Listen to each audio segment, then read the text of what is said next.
success as a team is more successful than LeBron. I got 6 rings. Individual accolades, or you want championships? Because I didn't chase mine.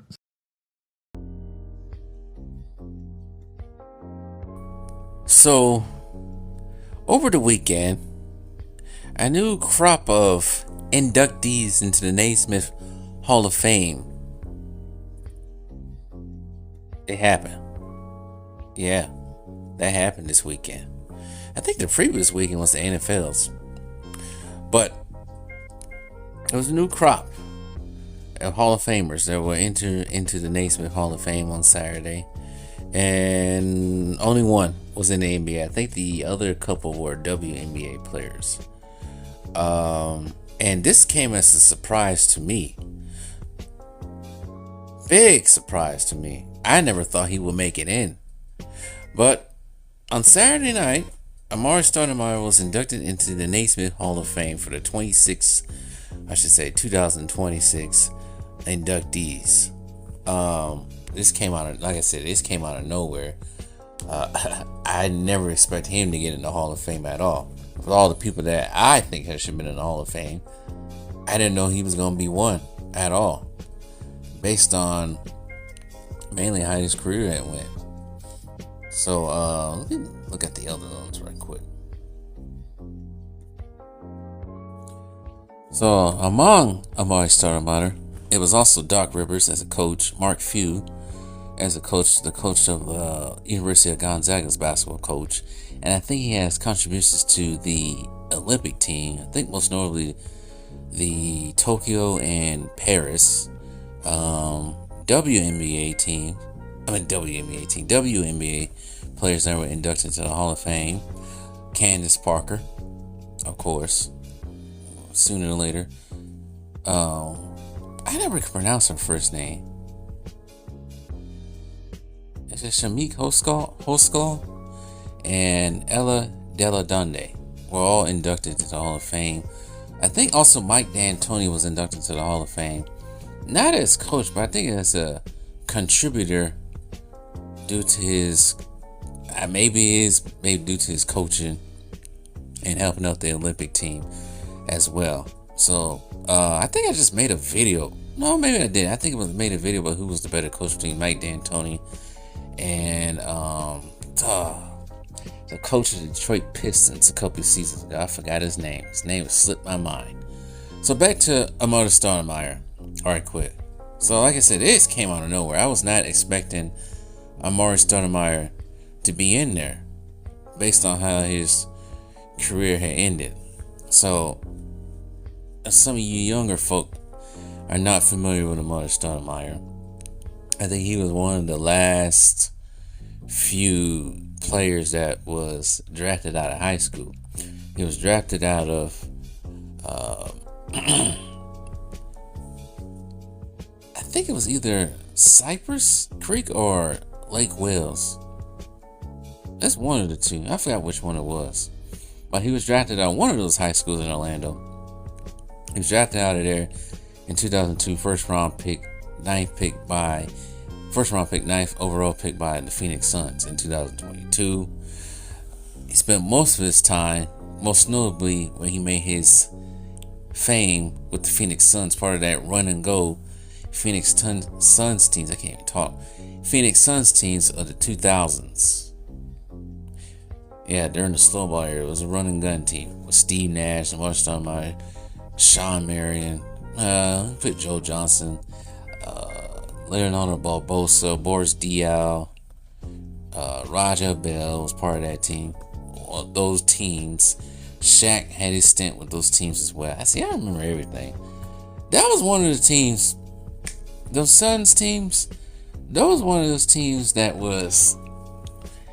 They was good. And it was one of those teams, not good teams, that never made it to the NBA Finals. I think partially why, because of did I say partially? Particularly the reason why they didn't make it, I should say. They played no defense at all. Everything's run and go, running fast, run and go. Dunks to Amar'E Stoudemire, so on. And plus, they played in a difficult West with the San Antonio Spurs, of course, being right there, which they were a victim to. I'll get into that later. The Lakers, of course, Dallas Mavericks. They had to worry about teams like that. So it was always hard for them to get to the NBA Finals. And also, it was always some weird type of injury with Amar'E Stoudemire. That's what kind of killed his career later, was the knee injuries and injuries that just happened to him later in his career. But for the most part, in his Phoenix Suns years, he was great. He was Rookie of the Year in 2003, of course. I think he's made it to the All-Star game 6 times. I think all his All-Star appearances came with the Phoenix Suns, if I'm correct. I don't think any of them came with the New York Knicks. I don't think they came with that. I think they all was with the Phoenix Suns. But them injuries, man, that's what killed his career.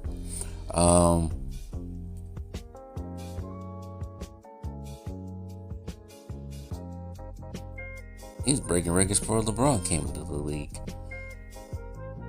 But increasingly, he got better each year. I think he was part of that 2004 Olympic team that got bronze as well.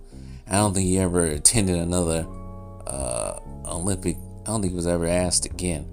But like I said, knee problems got him the worst.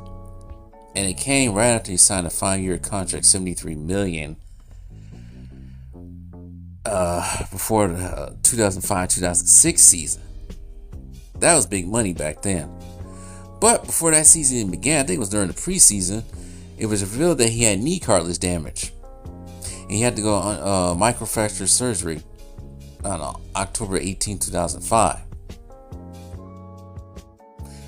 And I remember that season because they was some thinking, oh, he'll come back. He came back. Came back around late February, March or something like that. But it didn't work out for him. He played like 3 games, and that was it. Tried to come back again, which he did. And this is like probably the harder the Suns get to the playoffs, but it was always injured because he also had an eye injury, which is why he started wearing the visors and everything. They just never worked out. They had to go from Mike D'Antoni one year to Terry Porter. And I think eventually after, I think it was the 2010 season, I think he was traded to the Knicks. Not traded to the Knicks. I think he went to the Knicks as a free agent. And then he signed with the Knicks. $99.7 million over 5 years. It was supposed to be as well, because I think Carmelo went there too, and I think they were supposed to start a tandem, but that never worked out well either. Because when he went to the Knicks, so he did get an All-Star with the Knicks, bid with the Knicks. But when he went to the Knicks, now he had to struggle with the big 3 in the Miami Heat, which they never got past. It was just wasn't good. And by the time he got to the Knicks, it went downhill for him. I remember, I think it was a playoff game in 2012. I think he punched a glass that belonged to a fire extinguisher. Just bad luck all around. And back issues as well. It just never worked out. And I think after that, I think he'd spent some time with Miami.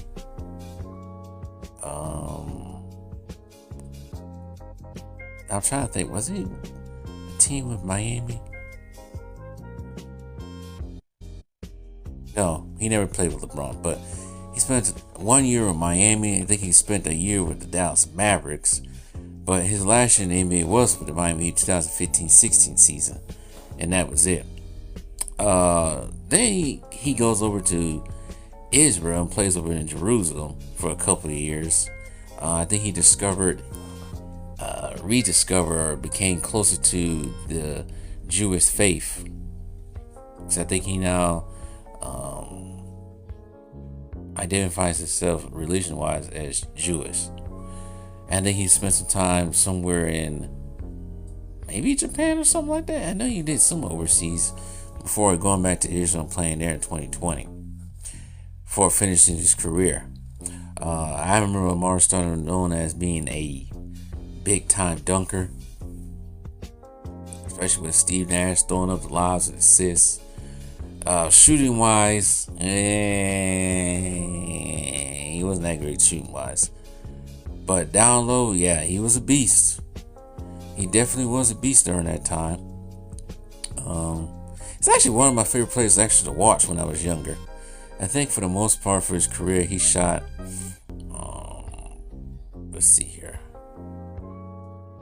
Shot 23% from 3 for his career. So he wasn't a big shooter like that. His points came like down low and mid-range sometimes.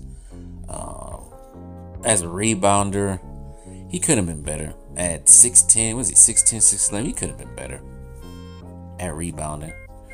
But he was. I think his career high in rebounds was 9.6. With the Phoenix Suns 2006-2007 season, we played 82 games. That was when he came back. He never was a big rebounder, but scoring wise, well, how much he averaged points? 18 points a game for his career as well.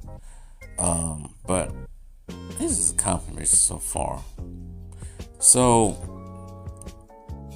with the NBA, he was Rookie of the Year. He's a 6-time All-Star. He was only named to 1 first team. He was named to 4 All-NBA second teams. He was all part of the All-Rookie first team, 2003 Rising Stars Challenge MVP. In high school, he was Orlando Sentinel Florida High School Player of the Year in 2002. He was Florida's Mr. Basketball in 2002, USA basketball team. 2002 Prep Stars Recruiter Handbook #1 High School Player of the Year in the United States in 2002 as well. I think he might have been a McDonald's All-American. I think he was a McDonald's All-American. I remember watching that game. Yep, it was a McDonald's All-American. If I didn't say it before, it was the first team parade All-American.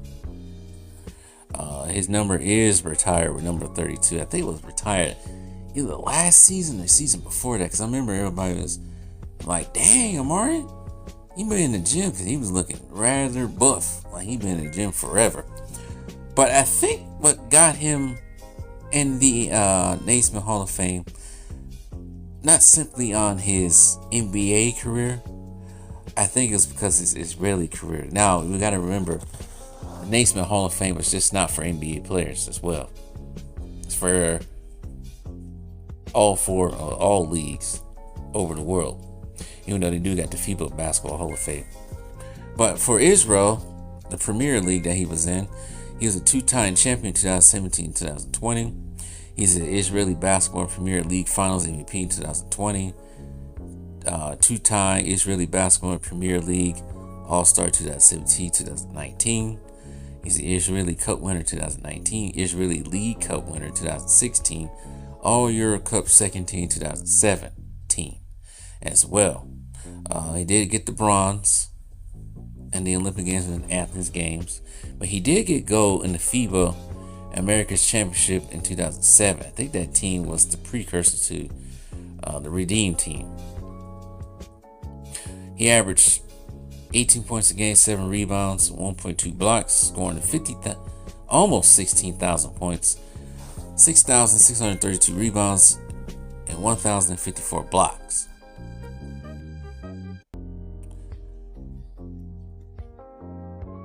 Like I said before, I did not think he was going to get an All-Star. I mean, not get an All-Star, Hall of Fame. But that also tells me that if he's going to the Hall of Fame,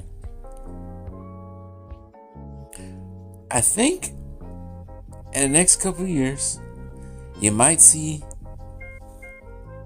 Joe Johnson. Get to him in a minute. Tom Chambers, and maybe Antoine Jameson. Those three I named because I did videos on those three. Those guys scored over 20,000 points. So I had to see one of those three or all three of those getting I can't say all-star, in the Hall of Fame in the next couple of years. If Amar'E Stoudemire is getting in the Hall of Fame. And that also tells me that Draymond Green will be in the Hall of Fame, unfortunately. But one of the things that I remember about Amar'E Stoudemire's career, I think they might have had a chance. I could be wrong.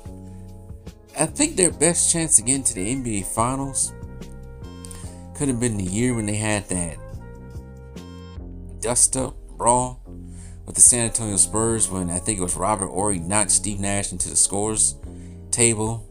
And I always thought this was wrong. And I think this might have been rigged. But I always thought this was wrong, that they suspended Amar'e Stoudemire for, it might have been, did he play 6 or 7 games in that series?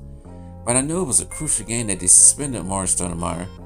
He did not really take part of the scuffle, but I think he came off the court a little bit too much, and he suspended him for the next game. Therefore, the Suns lose that series. Spurs end up winning, going to the NBA Finals and beating Cleveland in 4 games that season. And I always thought that was wrong. I always thought that didn't fly with me the way they did that. And I think that season could have been their best chance to get to the NBA Finals. If they would have beat the Spurs that season, they probably could have beat the Cleveland Cavaliers, and Steve Nash would have a ring. Another chance of them getting to the finals was 2009-10 season, 2010 playoffs, when they played the Los Angeles Lakers. I think Ron Artest tipped that layup in there. I would say that might have been their best, another chance to get in there, but Kobe had other plans. And that team was actually pretty good. I think that team had Grant Hill on there too. Wasn't the same Grant Hill, but I think they had Grant Hill, Sean Marion, Steve Nash, of course. Him. I don't think they had Joe Johnson. I think Joe Johnson went to Atlanta by that time. They might have had Barbosa still. I don't think they had Boris Diaw. Maybe they might have Boris Diaw. I'm trying to remember who was exactly on that team at the time. But they had a group of players. But I think they was coached by Alvin Gentry around that time, because I think D'Antoni was out. But they missed their chance that season and 2007 season. They just, like I said, couldn't pass the Spurs or Lakers. So, anyways, shout out to Amar'E Stoudemire. Like I said, he's one of my favorite players to watch through the 2000s. Just unfortunate that the knee issues and Suns having bad luck, he couldn't get that ring. But like I said, I am very much surprised that he got into the Hall of Fame, even with his Israeli career. But tell me what you guys think.